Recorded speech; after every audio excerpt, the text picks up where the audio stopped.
موسیٰ علیہ السلام جب فرعون کے دربار میں کھڑے ہیں نا تو فرعون نے سوال پوچھا، قال فمن ربکما یا موسیٰ، تم دونوں موسیٰ اور ہارون کا رب ہے کون؟ اس کی حقیقت بیان کرو، یعنی اس کی ذات کو ہمارے سامنے بیان کرو، صفات کا نہیں پوچھ رہا۔ حضرت موسیٰ جواب میں کہہ رہے ہیں الذی احسن کل شیء خلقہ ثم ہدی، اس کی صفات بیان کرنا شروع کر دی، اللہ کی ذات کو بیان نہیں کیا جا رہا، کیونکہ فرعون تھا شرارتی۔ ذات پہ جب سوالات کیے جائیں گے نا تو جو ایتھیس لوگ جیسے اللہ کی ذات کے بارے میں سوال پوچھتے ہیں نا کہ وہ ہے کہاں، اگر آپ کہیں گے عرش پر ہے تو کیسے بیٹھا ہوا ہے، مکان لازم آ رہا ہے، جسم لازم آ رہا ہے، اگر آپ کہیں گے بھائی وہ ایک بہت ہی طاقتور ذات ہے، ٹھیک ہے نا، تو طاقت کہاں سے ملتی ہے، اور 10 قسم کے فالتو قسم کے سوالات شروع ہو جائیں گے، اور اس سے وہ کہاں جائے گا خدا کے انکار کی طرف، جبکہ حضرت موسیٰ دلائل دے رہے ہیں خدا کے وجود کی، تو صفات بیان کر رہے ہیں۔ فرعون کہہ رہے ہیں من، کون ہے رب؟ حضرت موسیٰ نے فرمایا، جواب کا حاصل یہ تھا کہ تو اتنا گھننا جو بن رہا ہے نا، یہ گھننا بننے کی ضرورت نہیں ہے، الذی احسن کل شیء خلقہ ثم ہدی، اس رب کی بات کر رہا ہوں جس نے ہر چیز کو بہترین انداز سے بنایا اور اسے اس کی نیچر کے راستے پر چلا دیا۔ یعنی کائنات میں جو ایک مینجمنٹ ہے نا، جو جس ذات نے مینجمنٹ یہ رکھی ہے اس کی بات کر رہا ہوں میں، یعنی اس میں خود بخود اشارہ کر دیا اس صفت میں کہ ایسا ہو نہیں سکتا کہ یہ کائنات بغیر کسی خالق کے بنی ہو اور بغیر کسی خالق کے چل رہی ہو، یعنی اتنی زبردست مینجمنٹ جس ذات نے کی ہے وہ ظاہر ہے تو نے تو نہیں کی ہے، اور یہ بھی ممکن نہیں ہے کہ وہ خود بخود ہو، کوئی ہے، میں اسی کی بات کر رہا ہوں۔ اب وہ کہاں ہے، کیسا ہے، کیا ہے، اس بحث میں پڑھنے کی ہمیں ضرورت ہے ہی نہیں۔ جو ہمارا مدعا تھا کہ کوئی ہے، بس یہ ثابت ہو گیا کہ کوئی نہ کوئی ہے۔ فرعون ادھر چالاکیاں کر رہا ہے گھننا بن کے نا، گھننا پتہ ہے کسے کہتے ہیں؟ اسے پتہ ہے کہ میرا سوال غلط ہے، لیکن حضرت موسیٰ کیا کر رہے ہیں؟ حضرت موسیٰ پورے دماغ کے ساتھ، پورے یعنی بیداری کے ساتھ جو ہے نا اس کی چالاکیوں کو سمجھ رہے ہیں۔ اور پھر فرعون نے تو ایک سوال پوچھا تھا نا، من ربکما یا موسیٰ، تو اس کے جواب میں حضرت موسیٰ نے پوری تقریر کر دی۔ ایک جب سوال ہاں یا نہ میں ہوتا ہے، ڈیفینیشن ہوتی ہے، تو ڈیفینیشن کے الفاظ لگے بندے ہوتے ہیں کہ نہیں ہوتے؟ ارے بھائی کوئی پوچھے کہ آپ سے، لوگ سائنس میں پڑھتے رہتے ہیں نا، اس کی کیا ڈیفینیشن ہے، تو وہی آپ اٹ از کالڈ نیوٹنز لا کہہ دیتے ہیں نا، آپ پیچھے ایک جملہ ہوتا ہے، درمیان میں ایک جملہ ہوتا ہے، وہ کالڈ لگا دو ہر جگہ، ایک یا 2 سطروں میں ڈیفینیشن آ جاتی ہے۔ تو فرعون نے بھی ڈیفینیشن پوچھی کہ خدا کی ڈیفینیشن کیا ہے، تو ایک لائن میں آ جانی چاہیے تھی۔ حضرت موسیٰ نے ایسا نہیں کیا، ایک تو پوری تقریر شروع کر دی کہ مجھے اپنی یہ فرعون جو ہے نا کم بخت، یہ بولنے نہیں دے گا، اس کو پتا ہے کہ میں بولا، یعنی موسیٰ جتنا بولیں گے کیونکہ حق ان کے ساتھ ہے تو میری مارکیٹ ویلیو کم، میری دعوت کم، تو الٹے سوال پوچھ کے ان کو الجھاؤ۔ اور حضرت موسیٰ موقع کی تلاش میں کہ یہ مجھے بولنے نہیں دے گا اور میں نے بولنے کا موقع ہاتھ سے جانے نہیں دینا، تو حضرت موسیٰ نے پوری تقریر شروع کر دی۔ الذی جعل لکم الارض مہدا، پہلے تو کیا کہا؟ احسن کل شیء خلقا، جس نے ہر چیز کو بہترین انداز سے بنایا۔ اتفاق سے بنی ہوئی چیزیں بہترین انداز سے نہیں بنتی، دھماکوں کے ساتھ کائنات اگر وجود میں آتی اتنی خوبصورت نہیں ہوتی، انسان کسی دھماکے اور بندر کی پیدائش ہوتی تو اتنا خوبصورت، اتنا حسین، اتنا ذہین نہیں ہوتا۔ بندر اتفاق سے اگر انسان بنا ہوتا نا، جیسے ڈارون کہتا ہے، اتفاق سے ایسی چیزیں نہیں آتی۔ لیپ ٹاپ اتفاق سے آیا ہے، گھڑی اتفاق سے وجود میں آئی ہے، نہیں آ رہی سمجھ؟ یہ ٹوپی جو آپ نے سر پہ پہنی ہوئی ہے یہ اتفاق سے بنی ہے، کوئی چیز جس میں مینجمنٹ ہو اتفاق سے وجود میں نہیں آتی۔ یہ کمال ہے. یہ چائنا کی ٹوپی جو سب سے تھکی ہوئی ٹوپی ہوتی ہے, یہ خود سے وجود میں نہیں آئی. جس کھوپڑی پہ یہ رکھی ہوئی ہے وہ پورا مغز, پوری کھوپڑی, اس کے اندر 2 آنکھیں, اس کے اندر 2 کان, زبان, ناک, پھر دانتوں کا پورا ایک سسٹم, اور زبان میں چکھنے کی صلاحیت, ناک میں سونگھنے کی صلاحیت, کانوں میں سننے کی صلاحیت. ابے یہ ڈیزائن خود سے وجود میں نہیں آ سکتا. ان صفات کے ساتھ یہ ڈیزائن کیسے وجود میں آ سکتا ہے؟ اس لیے جب بھی اللہ کی بات ہوگی, اللہ کی صفات جو اللہ کے کام ہے نا, ان کو بیان کیا جائے گا. اور ایتھیسٹ کی کوشش ہوتی ہے اللہ کی ذات میں گھسنے کی, جو ہماری عقل سے بالا تر ہے. ہم اللہ کی ذات کو ڈیفائن کر ہی نہیں سکتے, کیونکہ ہماری عقل سے بالا تر ہے. لیکن ہماری عقل میں یہ چیز آتی ہے کہ یہ چیزیں خود بخود نہیں بن سکتی. تو حضرت موسیٰ نے کیا فرمایا؟ احسن کل شیء خلقہ. فرعون تو اتنا گھنا بن کے پوچھ رہا ہے کہ کون ہے رب, جیسے تجھے پتہ ہی نہیں ہے. وہی تو ہے جس نے ہر چیز کو بہترین انداز سے بنایا اور بنا کے چھوڑا نہیں ہے. ثم ہدا, پھر اس کائنات کو ایک ترتیب پہ ڈال دیا ہے. ہر چیز, سورج مشرق سے نکل کے مغرب میں غروب, پھر مشرق سے نکل کے, ایک سیٹنگ ہے یا نہیں ہے؟ ابے گاڑی کی گراریاں جو گھومتی ہے کسی میکینک نے فٹ کی ہوتی ہے نا, کوئی چیز خود بخود گھوم رہی ہے, یہ کیسے ممکن ہے بھائی؟ کون سی چیز اس کو گھما رہی ہے, کس سپیڈ سے گھما اس سپیڈ میں بڑی مسئلے ہیں. زمین جس سپیڈ سے گھوم رہی ہے, اگر سپیڈ ہلکی ہو جائے نا, سال لمبا ہو جائے گا اور ہم سب لمبے ہو جائیں گے. پھر یاد رکھو, سارے موسموں کی سیٹنگ آؤٹ, موسم کی سیٹنگ آؤٹ ہونے سے پورے سسٹم کی سیٹنگ آؤٹ, اور ہم زمین سے آؤٹ, سب لمبے ہو جائیں گے. زمین کو جو 23 ڈگری جھکایا ہے, زمین جو ہے نا سیدھی نہیں ہے, تھوڑی سی کیا ہے, جھکی ہوئی. اس جھکنے سے موسم بن رہے ہیں. یہ ذرا زیادہ جھک جاتی, موسموں کا جو تناسب ہے وہ بہت خطرناک ہو جاتا. کم جھک جاتی, ایک ہی جیسے موسم رہتے, تو پوری زمین آباد نہیں ہو سکتی تھی. ہر چیز میں یار, آپ کسی چیز کو ایک ترتیب سے جھکاتے ہو اور آپ کو پتا چل رہا ہے اس سے بہتر سیٹنگ ہو نہیں سکتی, تو اس کا مطلب یہ خود بخود نہیں ہوئی ہے. ملحد اور ایتھیسٹ جھوٹ بولتے ہیں, الو بنا رہے ہیں, بے عقلی کی باتیں کرتے ہیں, کہتے ہیں ہم عقل پرست ہیں. بھائی آپ کے پاس عقل کے علاوہ سب کچھ ہے. تو حضرت موسیٰ علیہ السلام کو موقع ملا. حضرت موسیٰ علیہ السلام نے جو فرعون کے دربار میں تقریر کی ہے, ایسے آسان انداز میں. ایتھیسٹ آپ کو الجھاتا ہے سائنس میں, صحیح ہے نا, سائنسی تھیوری میں. عام طور پر لوگوں نے وہ سائنسی تھیوریز نہیں پڑھی ہوئی ہوتی, وہ بھرم میں آ جاتے ہیں, یار اس کے پاس تو نیوٹن کی پوری کتابیں پڑھی ہوئی, اس نے, اس کو تو وہ سائنسدان جو کائنات کیسے بنی اس پہ ریسرچ ہے, ان کی تقریریں اس کو زبانی یاد ہیں. بھائی جان, جو کامن سینس کی باتیں ہوتی ہیں نا, اس کے لیے کسی سائنس کو پڑھنے کی ضرورت نہیں ہے. میں کہتا ہوں چائنا کی ٹوپی خود نہیں بن سکتی. جس کھوپڑی پر ٹوپی ہے, کسی سائنسدان کے باپ سے اس کا جواب لے کر آئے, یہ کھوپڑی کیسے بن گئی, صحیح ہے نا. 2 اور 2 4 کی طرح جو چیزیں واضح ہیں, اس میں تھوڑی. ایک سائنسدان آپ سے کہہ رہا ہے کہ پانی پینے سے پیاس بجھتی ہے, آپ کہیں بھائی جی اپنی تحقیق کیا رکھو الگ. ہر پاگل سے پاگل تجربہ کر کے دیکھ لے گا کہ جب پانی پیو تو کیا ہوتا ہے. یہ تو کامن سینس کی چیزیں ہیں. اب آپ ایک نئی ریسرچ مارکیٹ میں لے کر آئے کہ ایک سائنسدان پیدا ہوا, اس نے کتاب کے صفحہ نمبر فلاں میں انگلش میں 6 سطروں کی عبارت کہ پانی پینے سے نہیں بجھتی, ایکچولی وہ کسی اور چیز سے بجھتی ہے. بولو بھائی تو اپنی تحقیق بکری کو کھلا دے. اپنی تحقیق کس کو کھلا دے؟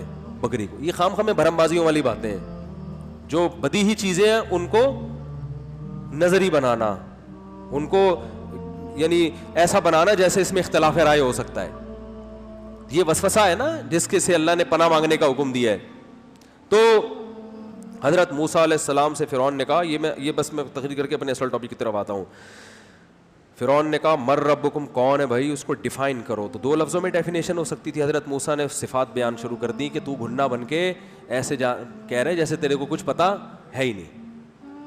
احسن کل شیء خلقہ ثم ہدا الذی جعل لکم الارض مہدا, جس نے زمین کو بچھونا بنا دیا. زمین کے علاوہ کوئی جگہ انسان کے لیے قابل رہائش نہیں ہے, تو یہ ایسی بن گئی انسان کے رہنے کے قابل, ہر لحاظ سے سوٹیبل, موسم کے لحاظ سے, بارشوں کے لحاظ سے, ہواؤں کے لحاظ سے, پہاڑوں کے لحاظ سے, زمین کے لحاظ سے. کتنی زمین ایسی ہونی چاہیے جس میں پیداوار اگ سکے, اللہ کو پتہ ہے نا کتنی آبادی آئے گی تو اتنی زمین قابل کاشت ہونی چاہیے, اتنی میں پہاڑ ہونے چاہیے تاکہ ان کا بیلنس برقرار رہے, اتنا پانی ہونا چاہیے, اتنی خشکی ہونی چاہیے. پانی زیادہ ہوتا خشکی کم ہوتی اور بارشیں برستی, سارے بہہ کے مر چکے ہوتے. پانی کم ہوتا خشکی زیادہ ہوتی, بارشوں کا ریشو کم ہو جاتا. جو زمین کی ریکوائرمنٹ ہے پوری نہ ہر لحاظ سے تو مہد بنایا.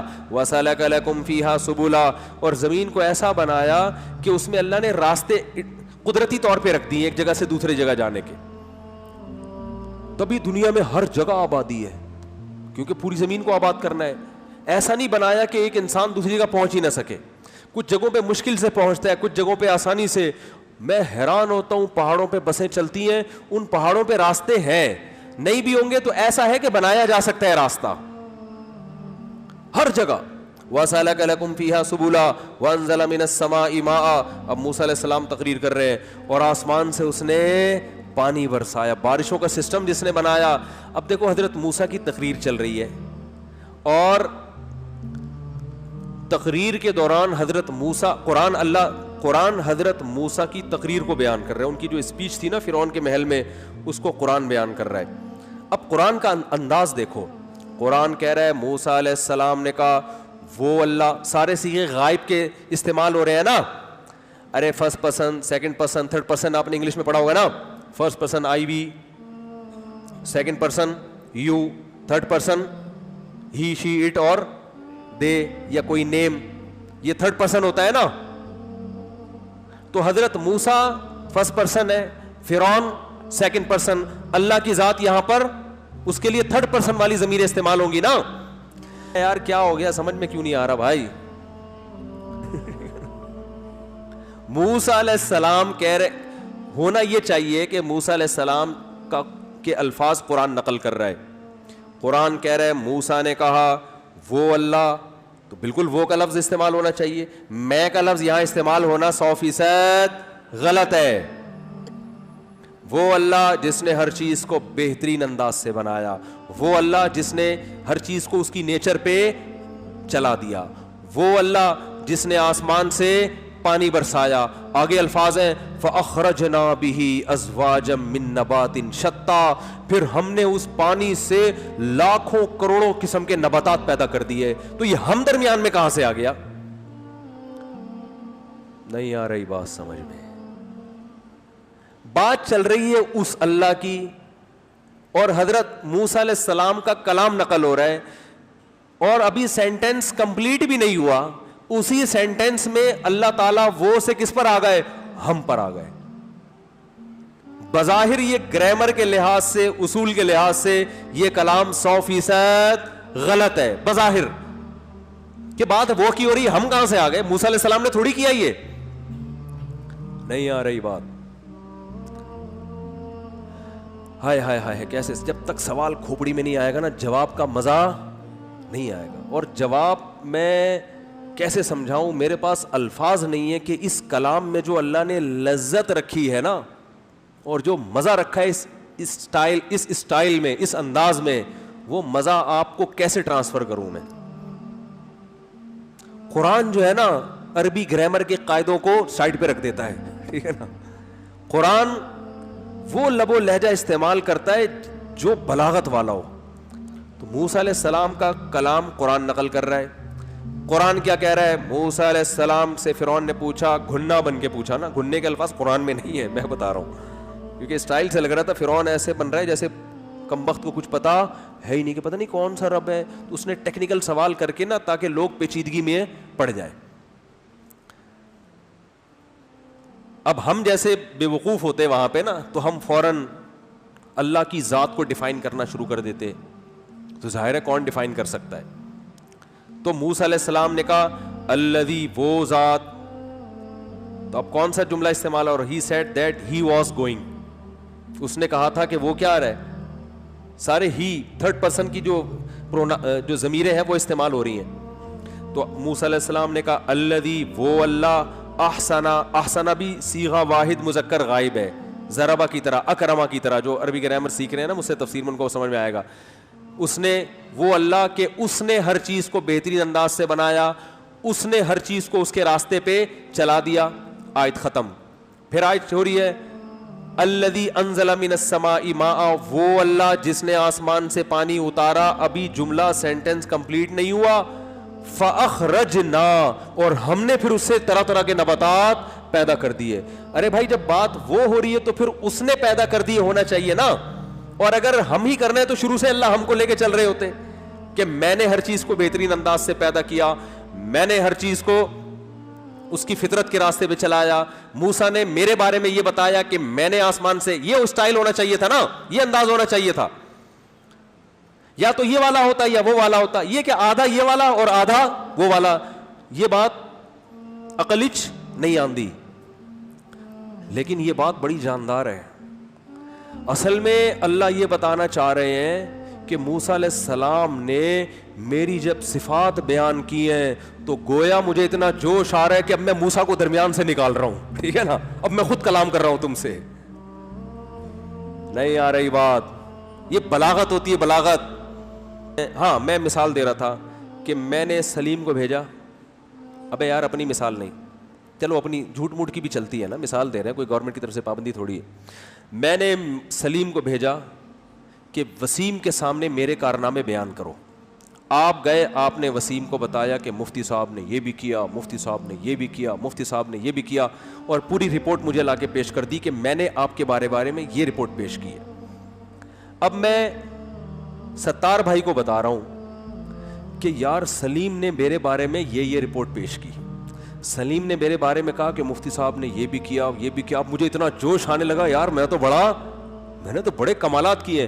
اب میں سلیم کو درمیان سے ہٹا کے کہوں گا, ڈائریکٹ آ جاؤں گا, میں نے یہ بھی کیا, میں نے یہ بھی کیا. بھائی اس کو ہٹاؤ درمیان سے, ٹھیک ہے نا. یہ غائب کے صیغے استعمال ہو رہے ہیں. اب اللہ ڈائریکٹ ہم سے, ڈائریکٹ اللہ کا لنک ہو گیا ہے کہ فرعون کو ایک طرف رکھو, موسیٰ علیہ الصلوۃ والسلام نے جو کام کیا تھا وہ کر لیا. اب اللہ قرآن میں ہم سے ڈائریکٹ خطاب کر رہا ہے کہ تم بھی تو دیکھو میں کیا کیا کر رہا ہوں. فرعون کو تو ایک طرف رکھو, موسیٰ اور فرعون کی جو کنورسیشن ہوئی ہے وہ ایک طرف رکھو, تم بھی تو اس قرآن کو پڑھ رہے ہو, تم بھی تو دیکھ رہے ہو. تو اللہ خود آ گیا درمیان سے حضرت موسیٰ اور فرعون کے واقعے کو, گویا حقیقت میں تو نہیں, یعنی انداز ایسا ہے, بلاغت میں حقیقت تھوڑی ہوتی ہے. تو اللہ نے فرمایا, موسیٰ علیہ السلام کہہ رہے ہیں الذی احسن کل شیء خلقہ ثم ہدی, وہ اللہ جس نے ہر چیز کو بہترین انداز سے بنایا اور پھر اس کو اس کی نیچر پہ چلا دیا. انزل من السماء ماء, وہ اللہ جس میں آسمان سے پانی برسایا. اللہ کہتے ہیں اب موسیٰ اور فرعون کے واقعے کو ایک طرف رکھو. فاخرجنا به ازواجا من نبات شتى, پھر اس پانی سے ہم نے کیسے طرح طرح کے تمہارے لیے نباتات نکالے. اس پانی, مٹی اور گوبر کے ملاپ سے خربوزہ پیدا ہو رہا ہے, تربوز پیدا ہو رہا ہے, انار پیدا ہو رہا ہے, انگور پیدا ہو رہا ہے. ان کی آپس میں کوئی مناسبت نہیں ہے. سنوان وغیر سنوان یسقى بماء واحد, ایک پانی ہے, ایک مٹی ہے, ایک گوبر ہے, اس کے ملاپ سے اگنے والی چیزوں میں کتنا ڈیفرنٹ ہے, ان کے کلر میں, ان کے ذائقوں میں اور ان کی خصوصیات میں, سب مٹی سے پیدا ہو رہی ہیں. آپ زمین کھود کے دیکھو, نہ تربوز کا رنگ, نہ تربوز کا ذائقہ, نہ آم کا رنگ, نہ آم کا ذائقہ, نہ پپیتے کا رنگ, نہ پپیتے کا ذائقہ, نہ ناریل کا رنگ, نہ ناریل کا ذائقہ. ناریل پیدا ہو رہا ہے سمندر کے کنارے کڑوی ترین زمین میں, اور جب تک کڑواہٹ نمک اس کو نہ ملے اگتا نہیں ہے. سمندر کی بیکار ہوا نہ ملے تو اگتا نہیں ہے. اگنے کے بعد مٹھاس دیکھو اس کا, پانی میں نمک کے علاوہ سب کچھ ملے گا آپ کو. ایسا میٹھا پانی ہوتا ہے اس کا, کیسا زبردست پانی ہوتا ہے اس کا. کہاں سے پانی جذب کر کے وہ نمک کو سائڈ پہ رکھ رہا ہے اور اپنے اندر اس پانی کو لے کر آ رہا ہے. کیوں اللہ تعالیٰ اگر سمندر کے کنارے یہ کڑوا ناریل پیدا کرتے تو سمندری لوگ کہتے اللہ ادھر بھی کڑواہٹ ادھر بھی کڑواہٹ, تو نے ہمارے رزق کا انتظام سمندر کے کنارے نہیں کیا. اللہ کہتا سمندر کے کنارے بھی لوگوں کو میں نے زندگی دینی ہے, ان کو ایسا مشروب پلاؤں گا تم نیسلے اور یہ جو کمپنی ہے نا ان کو بھول جاؤ گے. ناریل توڑ کے دیکھو کیا نکلتا ہے اس کے اندر سے. تو اللہ اب درمیان میں جیسے جیسے اللہ کی قدرت اوپر جا رہی ہے نا, اللہ خود درمیان میں آ گئے. فاخرجنا به ازواجا من نبات شتى, اور آگے فرمایا کلوا ورعوا انعامکم, رج کے خود بھی کھاؤ اور اپنے جانوروں کو بھی کھلاؤ, پھر ان جانوروں کو خود کھا جاؤ, اس سے گوشت ملے گا تمہیں. کلوا ورعوا انعامکم, اب اللہ خطاب بھی کر رہے ہیں, کلو کھاؤ ورعوا انعامکم, اب کھانے پر تو فوکس کیا ہوا ہے بھائی, ایتھیسٹ بھی دبا کے پھوڑتا ہے. تو اللہ نے کیا فرمایا, کلو ورعوا انعامکم, کھاؤ اور اپنے چوپایوں کو بھی کھلاؤ. آگے اللہ نے فرمایا ان فی ذلک لآیات لأولی النہی, اس بات میں عقل مندوں کے لیے بہت بڑی بڑی نشانیاں ہیں. منہا خلقناکم, اسی مٹی جس سے میں خربوزے, انار, انگور اور تربوز اور پھل پیدا کر رہا ہوں نا, اللہ فرماتے ہیں اسی سے تجھے بھی بنایا ہے میں نے. یہ بھی عجیب بات ہے یار, مٹی ہے. ممکن ہے کوئی کہ ہمیں کیسے پتا چلے گا مٹی سے انسان کو بنایا. انسان کی جو اجزائے ترکیبی ہے نا, میڈیکل سائنس کہتی ہے وہ تمام وہ چیزیں جو کہاں ہوتی ہے, مٹی میں ہوتی. ڈاکٹر کہتے نہیں آئرن کی کمی ہو گئی ہے, کہتے ہیں نا, تو آئرن کہاں ہوتا ہے؟ بولتے کیوں نہیں بھائی, مٹی میں ہوتا ہے. خربوزے, انار, انگور سب مٹی سے بن رہے ہیں نا, تو انسان بھی تو یہی سے بنا ہے. کہتے ہیں کہ کیلشیم کی کمی ہے, تو یہ سب چیزیں تو زمین کی ہیں, مٹی کی ہے. تو اللہ نے فرمایا منہا خلق. اب بھی اللہ یہ نہیں کہہ رہے موسیٰ نے یہ کہا کہ اس اللہ نے مٹی سے بنایا, اب اللہ خود آ گئے درمیان میں. منہا خلقناکم, اسی مٹی سے ہم نے تمہیں پیدا کیا. تمہاری عقل نہیں مانتی لیکن دیکھ رہے ہو تو مان رہے ہو, ورنہ کھوپڑی میں یہ بات آنے والی نہیں ہے. سائنس بھی اس لیے مانتی ہے کہ اس نے اپنی آنکھوں سے دیکھا ہے. اللہ فرماتے ہیں وَفِيهَا نُعِيدُكُمْ, اور اسی مٹی میں دوبارہ مٹی بنا دیتے ہیں. عقل میں آنے والی نہیں ہے. سائنس اس لیے مانتی ہے کہ صبح شام دیکھ رہے ہیں, دیکھ کے ریسرچ کیے تو مانا ہے کہ ہاں ایسا ہو سکتا ہے, بلکہ ہوگا. اور آگے اللہ نے فرمایا دو چیزیں دکھا دی ہیں تمہیں تو مان لیتے ہو, ایک چیز ہمارے کہنے سے مان لو. وہ کیا ہے؟ وَمِنْهَا نُخْرِجُكُمْ تَارَةً أُخْرَى, اسی سے دوبارہ تمہیں زندہ کر کے کھڑا کر دیں گے تمہیں. اب اس پہ لوگ کہتے ہیں اٹ ازنٹ پاسبل, عقل میں نہیں آتی یہ بات. او بھائی وہ بھی عقل میں نہیں آتی, لیکن اللہ نے دکھا دیا تو آ رہی ہے. عقل میں عقل صحیح استعمال ہوگی تو آپ کہو گے کہ جس اللہ نے مٹی سے بنا کے مٹی کر دیا وہ دوبارہ مٹی سے کھڑا کر سکتا ہے ہمیں بنا کے. اور عقل شہوت پرستی سے مغلوب ہوگی, زنا کرنا چاہتے ہو, شراب پینا چاہتے ہو, والدین کو اولڈ ہاؤس میں جمع کرانا چاہتے ہو, نکاح کے بغیر زندگی گزار کے عورت سے ناجائز تعلقات قائم کرنا چاہتے ہو, عیاشیوں میں ٹائم گزارنا چاہتے ہو, تو یہ شہوت والی جو عقل ہے نا, یہ تمہیں یہی سمجھائے گی بھائی مٹی ہو کے ختم ہو جاتے ہیں, کیونکہ میڈیکلی اس کا کوئی پروف نہیں ہے کہ مٹی کے بعد دوبارہ زندہ کیسے ہو, تاکہ آپ کے لیے عیاشی کا دروازہ کھل جائے.